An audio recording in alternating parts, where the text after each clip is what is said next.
ಮನೆಯ ಮಗಳಿವಳು ನಮ್ಮ ಪುಣ್ಯವತಿ.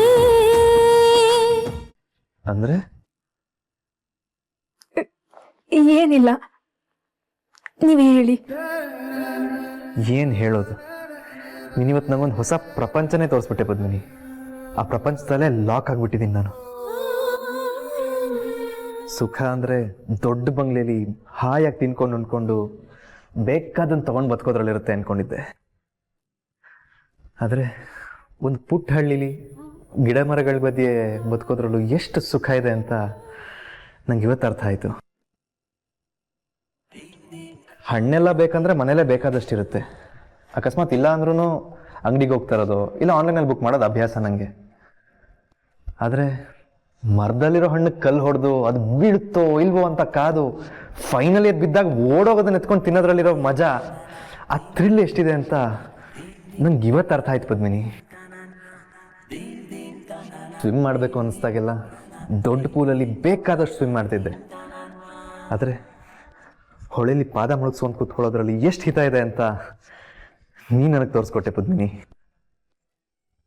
ಅಲ್ಲೇ ಮನೇಲಿ ಬೆಲ್ಲ ತಿನ್ನಿಸ್ದೆ, ಗದ್ದೆಲ್ಲಿ ನಡೆಯೋದನ್ನು ಕಲಿಸ್ದೆ. ಇದು ಹೋಟೆಲ್ ವಿಷಯದಲ್ಲಂತೂ ಆ್ಯಂಬಿಯನ್ಸು ಹೈಜೀನು ಅಂತ ಫುಡ್ ಟೇಸ್ಟ್ ಬಗ್ಗೆನೇ ಮರ್ತೋಗಿದ್ದು ನನಗೆ. ಚಿಕ್ಕ ಚಿಕ್ಕ ಹೋಟ್ಲಲ್ಲೇ ತುಂಬ ರುಚಿಯಾದ ತಿಂಡಿ ಸಿಗೋದು ಅಂತ ನೀನು ಮನವರಿಕೆ ಮಾಡಿಸ್ದೆ. Thank you so much. And ಇನ್ನೊಂದು ವಿಷಯ ಹೇಳಲೇಬೇಕು. ನಿಜವಾಗ್ಲೂ ನಿಮ್ಮ ಹಳ್ಳಿ ಎಷ್ಟು ಚೆನ್ನಾಗಿದೆಯೋ ಅಥವಾ ನೀನು ನನ್ನ ಜೊತೆ ಇದ್ದಿದ್ದಕ್ಕೆ ಎಲ್ಲ ಅಷ್ಟು ಬ್ಯೂಟಿಫುಲ್ ಆಗಿ ಕಾಣಿಸ್ತೋ, ಇದೊಂದು ಅನುಮಾನ ನನಗಿದೆ. ಹಲೋ, ಯಾಕೇನು ಮಾತಾಡ್ತಾನೆ ಇಲ್ಲ ನೀನು? ಕೋಪ ಬಂತಾ? Okay I agree. ನಿಮ್ಮೂರು ನಿಜವಾಗ್ಲೂ ಚೆನ್ನಾಗಿದೆ. ನಂಗಂತೂ ಎಷ್ಟು ಕೋಟಿ ಖರ್ಚಾದ್ರೂ ಪರವಾಗಿಲ್ಲ, ನಿಮ್ಮೂರನ್ನೇ ಕೊಂಡ್ಕೊಂಬಿಡೋಣ ಅಂತ ಅನಿಸಿದೆ. ಶ್ರೀಮಂತರು ಮಾಡೋ ತಪ್ಪೇ ಇದು. ದುಡ್ಡಿದೆ ಅಂತ ಎಲ್ಲಾನು ಕೊಂಡ್ಕೋಬಾರ್ದು, ಹಾಗೆ ದುಡ್ಡಿದೆ ಅಂತ ಎಲ್ಲಾನು ಅಳಿಲೂಬಾರ್ದು. ಅಯ್ಯೋ, ನಾನು ತಮಾಷೆಗೆ ಹೇಳಿದ್ದು. ಯಾಕೆ ಇವತ್ತು ಒಂಥರ ಮಾತಾಡ್ತಾ ಇದೀಯಾ? ನಿದ್ದೆ ಬರ್ತಾ ಇದೆಯಾ? ಸರಿ, ಈಗ ಮಲ್ಕೋ. ನಾನು ನಾಳೆ ಮತ್ತೆ ನಿಮ್ಮ ಊರಿಗೆ ಬರ್ತೀನಿ. ನಾಳೆ ನಾವ್ ಯಾರು ಊರಲ್ಲಿ ಇರಕ್ಕಿಲ್ಲ, ಎಲ್ಲ ಬೆಟ್ಟದ ದೇವಸ್ಥಾನಕ್ಕೆ ಹೋಗ್ತಾ ಇದ್ದೀವಿ. ಹೌದಾ? ಅದೆಲ್ಲಿ? ಯಾಕೆ ಕಲ್ತಿದ್ಯಲ್ಲ? ನಾನು ಮಾಡ್ತಿರೋದು ನನ್ನ ಮಗಳಿಗೆ, ಇನ್ಯಾರಿಗೂ ಅಲ್ಲ. ಹೊಳ್ಕೊಂಡು ನಿಂತವಳು. ಅವತ್ತು ನೋಡ್ಲಿವಾ ಅಮ್ಮಾಜಿಯವ್ರ ಮನೆಗೆ ಅವ್ರ ಸೊಸೆಂದ್ರು ನನಗೆ ಅವಮಾನ ಮಾಡಿದ್ದ. ಯಾಕೆ ಮಾಡಿದ್ರು ಅವಮಾನವ? ನಾವು ಬಡವರು, ಅಮ್ಮಾಜಿ ಮನೆಯವರು ಸಂಬಂಧ ಸಿಕ್ಬಿಡ್ತು, ಶ್ರೀಮಂತಿಕೆ ಸಂಬಂಧ ಅಂತ ಮದುವೆ ಮಾಡಕೊಳ್ತಿದ್ದೀವಿ ಅಂತ ಅಂದ್ಕೊಂಡು ಹೋಗಿ ನೋಡೋದು. ಅದನ್ನ ಸುಳ್ಳು ಅಂತ ಸಾಬೀತು ಮಾಡ್ಬೇಕು ನಾವು. ಸುಳ್ಳು ಅಂತ ಸಾಬೀತು ಮಾಡಿದ್ರೆಯ ನಮ್ಮ ಮಗಳು ಅವ್ರ ಮನೆಗೆ ನೆಮ್ಮದಿಯಾಗಿರು. ಇಲ್ಲ ಅಂದ್ರೆ ಚುಚ್ಚು ಮಾತಾಡಿನೋ, ಬಡವ ಮನೆ ಹುಡುಗಿ ಅಂತ ಅನುಕಂಪನ ನೋಡಿನೋ ನನ್ನ ಮಗಳು ಗೌರವನ ಕಮ್ಮಿ ಮಾಡ್ಬಿಡ್ತಾರೆ, ಹಿಂಸೆ ಕೊಡಕ್ ಶುರು ಮಾಡ್ಬಿಡ್ತಾರೆ. ಹಂಗಾಗಬಾರ್ದು ಅನ್ನೋ ಕಾರಣಕ್ಕೇನೆ ಎಷ್ಟೇ ಕಷ್ಟ ಆದ್ರೂ ನಾನೇ ಅದ್ದೂರಿಯಾಗಿ ಮದುವೆ ಮಾಡಿಕೊಡಕ್ ಹೊರಟಿದ್ದೀನಿ. ಅದಕ್ಕೆ ಹೊಲ ಮನೆವ ಅಡಿ ಇಟ್ಟಿದ್ದೀನಿ.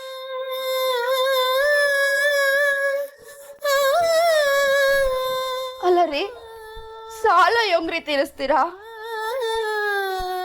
ನಿಮ್ ಕೈನಾಗ ಸಾಲ ತೀರ್ಸಕ್ ಆಗ್ದಲೆ ಈ ಮನೆ ಹೊಲ ಎಲ್ಲ ಕೈ ತಪ್ಪ ಹೋದ್ರೆ ಏನ್ರಿ ಗತಿ? ನಮ್ಗೆ ಇನ್ನೂ ಇಬ್ರು ಮಕ್ಳವ್ರ ಅನ್ನೋದನ್ನೇ ಮರ್ತು ಬಿಟ್ಟಿದ್ದೀರಾ? ಹೆಂಗ್ ಮಾಡ್ಬಿಡ್ತಾರೆ? ನನಗೆಲ್ಲ ಗೊತ್ತೈತಿಲ್ಲ. ನೋಡು, ಸಾಲ ತೀರ್ಸಕ್ಕಾಗ್ದಲೆಯ ಹೊಲ ಮನೆ ಕಳ್ಕೊಂಡ್ಬಿಟ್ವಿ ಅಂತ ಇಟ್ಕೋ, ಬೀದಿ ಬಿದ್ಬಿಟ್ವಿ ಅಂತ ಇಟ್ಕೋ, ಆಗ್ಲೂ ಎದುರ್ಬೇಕಾಗಿಲ್ಲ. ನೋಡೋ, ನಿನ್ ಗಂಡ ಗಟ್ಟಿ ಅವನಿ, ತೋಳ್ನ ಬಲ ಐತಿ, ಸಾಕ್ತೀನಿ ನಾನು. ಆಗ್ಲಿಲ್ವೋ ನಂದೊಂದ್ ಕಿಡ್ನಿ ಮಾರ್ಬಿಟ್ಟಾದ್ರು ನನ್ನ ಹೆಣ್ಮಕ್ಳು ಮದುವೆ ಮಾಡ್ತೀನಿ, ತಿಳ್ಕೊ.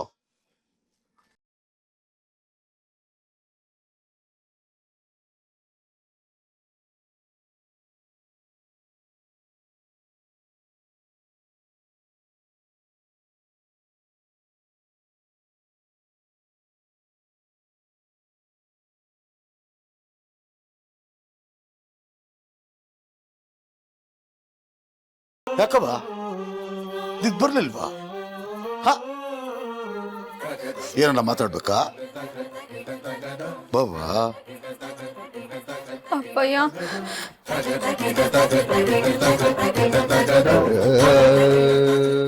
ಅಪ್ಪಯ್ಯ, ಈ ಮದ್ವೆ ಮುಗಿಯೋ ಹೊತ್ತಿಗೆ ಈ ಮನೆ ಎಲ್ಲ ಖಾಲಿ ಆಗೋಯ್ತದಪ್ಪಯ್ಯ. ಏನ್ ಮಾತಾಡ್ತಿದೀವ ನೀನು? ಹೌದಪ್ಪಯ್ಯ, ನೀವ್ ಇಷ್ಟೊಂದೆಲ್ಲ ದುಡ್ಡು ಖರ್ಚು ಮಾಡಿ ಯಾಕೆ ಈ ಮದ್ವೆ ಮಾಡ್ಬೇಕು? ಶ್ರೀಮಂತರ ಜೊತೆ ಸಂಬಂಧ ಬೆಳೆಸ್ತಿದೀವಿ ಅಂತ ಅವ್ರ ಸಮಕ್ಕೆ ಮದ್ವೆ ಮಾಡಕ್ ಹೋಗಿ ನೀವ್ ಎಲ್ಲಾನು ಕಳ್ಕೊಬೇಕಾಯ್ತದೆ ಅಂದ್ರೆ ನನ್ಗೆ ಅಂತ ಶ್ರೀಮಂತರ ಸಂಬಂಧ ಬ್ಯಾಡ ಅಪ್ಪಯ್ಯ.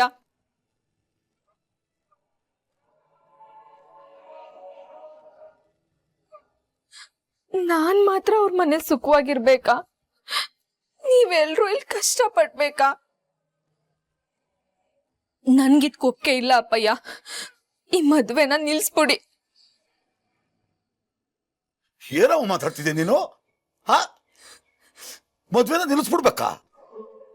ಏನ್ ಹುಚ್ಚಿಗಿಚ್ಚಿ ಹಿಡ್ದೈತೆ ನಿನ್ಗೆ? ಅಲ್ಲ, ನನ್ನೇನು ಕೈಲಾದ್ರು ಅಂದ್ಕೊಂಡ್ಬಿಟ್ಟಿದ್ಯಾ ಹೆಂಗೆ? ನಾನು ಇಷ್ಟೆಲ್ಲ ಕಷ್ಟ ಪಡ್ತಿರೋದು ನೀನ್ ಸುಖವಾಗಿರ್ಲಿ, ಒಳ್ಳೆ ಮನೆ ಸೇರ್ಕೊಳ್ಳಿ ಅಂತವ. ನಾನಿಷ್ಟು ವರ್ಷಗಳ ಆಸೆಗೆ ಕನಸುಗಳಿಗೆ ಒಂದೇ ಒಂದ್ ಮಾತ್ನಾಗೆ ತಣ್ಣೀರು ಹಚ್ಬಿಟ್ಟಲ್ಲವ ನೀನು. ಹಂಗಲ್ಲ ಅಪ್ಪಯ್ಯ, ಅದು ಇನ್ನಂಗೆ ಹಂಗಲ್ಲ ಆದ್ರೆ ಇನ್ನಂಗೆ ಹಂಗೆ ಹುಚ್ಚುಚ್ಚಾಗಿ ಏನೇನೋ ಯೋಚನೆ ಮಾಡಕ್ ಹೋಗ್ಬೇಡ. ಎಲ್ಲ ನಾನು ನೋಡ್ಕೋತೀನಿ. ಮದ್ವೆನೂ ಸಂದ ಮಾಡ್ತೀನಿ, ಸಾಲನೂ ಸರಿಯಾಗಿ ಟೈಮ್ಗೆ ಕಟ್ತೀನಿ. ಆ ನಂಬಿಕೆ ಇರೋದ್ರಿಂದ ಈ ನಿರ್ಧಾರ ಮಾಡಿದ್ ನಾನು. ನೀನೇನಾದ್ರೂ ಮದುವೆ ಬೇಡ ಅಂದ್ರೆ ನಿಮ್ಮ ಅಪ್ಪ ಹಿಂಗ್ ಮಾಡಿದ ಅವಮಾನ ಅಲ್ವಾ ಅದು? ನೋಡು, ಇನ್ನೊಂದು ಕಿತ ನಿನ್ ಬಾಯಿನಾಗೆ ಮಾತು ಬರ್ಬಾರ್ದು, ಗೊತ್ತಾಯ್ತಲ್ಲ?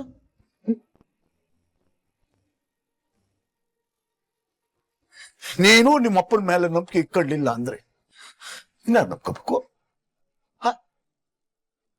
ನನ್ನ ನಂಬಿಕೆ ಆಯ್ತಾ ಇಲ್ವೋ? ಐತಾನೆ? ನೋಡು, ನೀನ್ ಸುಖವಾಗಿರ್ಬೇಕು, ಕೊಟ್ಟ ಮನೆಗೆ ನೆಮ್ಮದಿಯಾಗಿರ್ಬೇಕು. ಅದಕ್ಕೇನು ಬೇಕಾದ್ರೂ ಮಾಡ್ತೀನಿ ನಾನು, ಏನ್ ಬೇಕಾದ್ರೂ ಮಾಡ್ತೀನಿ. ಹೋಗು, ಮಲ್ಕೋ, ಮಲ್ಕೋ.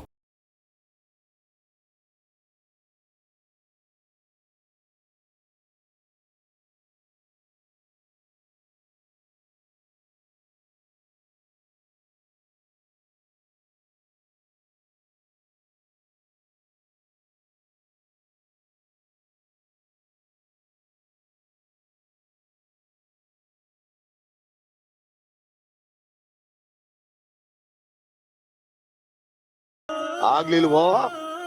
ನಂದೊಂದ್ ಕಿಡ್ನಿ ಮಾರ್ಬಿಟ್ಟಾದ್ರು ನನ್ನ ಹೆಣ್ಮಕ್ಳು ಮದುವೆ ಮಾಡ್ತೀನಿ, ತಿಳ್ಕೊ.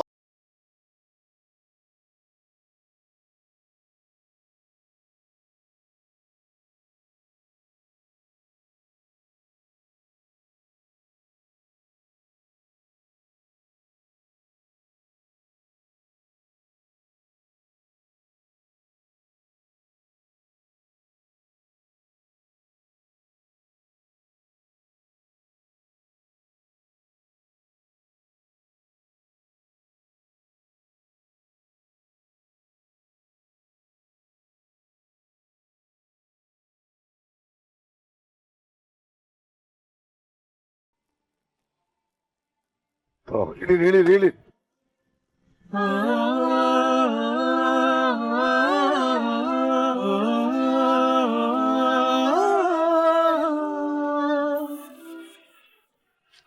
ಹಬ್ಬ,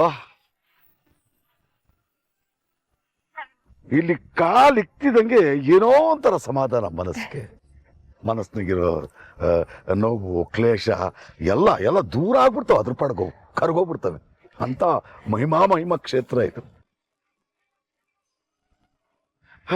ಇಲ್ಲಿ ಬಂದು 1 ವರ್ಷ ಆತ್ ನೋಡು. ಹೂ ಅಣ್ಣಯ್ಯ, ಹೋದ್ ವರ್ಷ ಜಾತ್ರೆಗೆ ಇಲ್ಲಿಗೆ ಬಂದಿದ್ವಿ ಅಲ್ವಾ?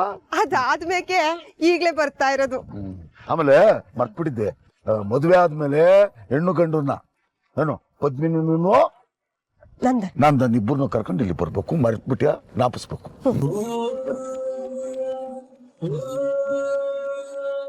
ಸಪ್ಪಗೆ ಇರ್ಬೇಡ ಕಣವ, ಸಾಲನೋ ಸೋಲನೋ ಮದ್ವೆ ನಡೀತಾ ಇತ್ತಲ್ವಾ, ಖುಷಿಯಾಗಿರ್ಬೇಕು. ನಾವೆಲ್ಲ ಇಲ್ವಾ, ಸಾಲ ಹೆಂಗ ತೀರ್ಸ್ಕಂತೀವಿ.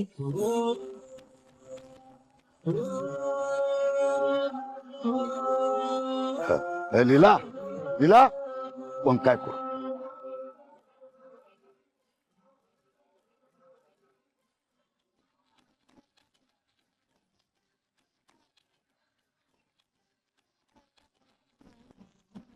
ಅಪ್ಪಾ ಅಪ್ಪಾ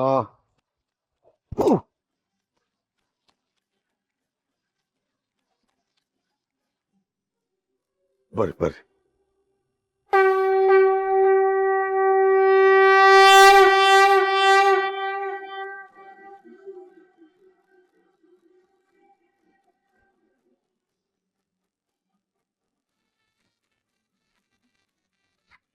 ದೇವ್ರೆ, ನನ್ನ ಮಗಳ ಮದುವೆನ ನಾನೇ ಅದ್ದೂರಿಯಾಗಿ ಮಾಡ್ಬೇಕು ಅನ್ನೋ ಆಸೆಗೆ ನನ್ನ ಒತ್ತಾಸೆಯಾಗಿ ನಿಂತು ದುಡ್ಡಿ ದಾರಿ ತೋರಿಸ್ಕೊಟ್ಟೆ.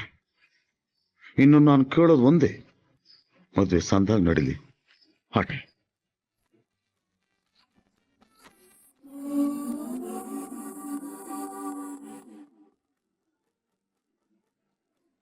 ಈ ಮದ್ವೆ ನಡೆದ್ರೆ ನಮ್ಮ ಮನೆಯವರೆಲ್ಲ ಬೀದಿಗೆ ಬರ್ತಾರೆ. ಅಪ್ಪಯ್ಯ ಸಾಲ ತೀರ್ಸಕ್ಕೆ ಹಗ್ಲು ರಾತ್ರಿ ಒದ್ದಾಡ್ತಾರೆ. ಇನ್ನು ನನ್ನ ತಂಗಿದಿರ ಭವಿಷ್ಯ ಕತ್ಲಾಗ್ತೈತೆ. ಈ ಮದುವೆ ನಡೀದೇ ಇರೋದೇ ಸರಿ ಅಲ್ವಾ ದೇವ್ರೆ? ಒಂದು, ಅಪ್ಪಯ್ಯಂಗೆ ಸಾಲ ತೀರ್ಸಕ್ಕೆ ನಿನ್ನ ಶಕ್ತಿ ಕೊಡಬೇಕು, ಇಲ್ಲ ಈ ಮದುವೆನೇ ನಿಂತೋಗ್ಬೇಕು. ಇದೆರಡರಲ್ಲಿ ಏನಾದರೂ ಒಂದು ಮಾಡು ದೇವ್ರೆ.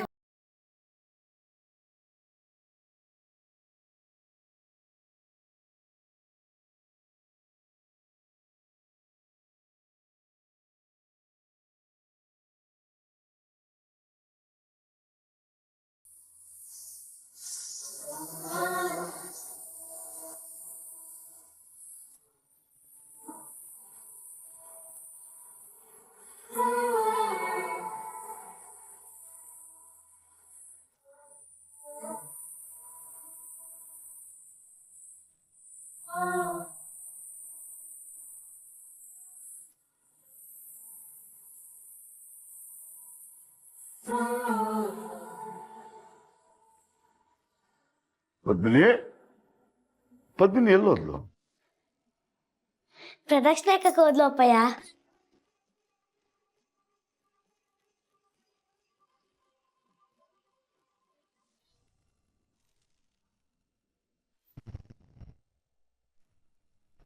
ಸ್ವಾಮಿ ಮಾಡುವ ಸ್ವಾಮಿ, ನನ್ನ ಮಗಳು ಮದುವೆ ಮಾಡ್ಬೇಕು ಸ್ವಾಮಿ. ಎಲ್ಲ ದುಡ್ಡೇ ನಮ್ ಕಡಿದೆ ಸ್ವಾಮಿ. ಇನ್ನು 15 ದಿವಸ ಅಷ್ಟೇ ಸ್ವಾಮಿ ಮದುವೆ ಇರೋದು.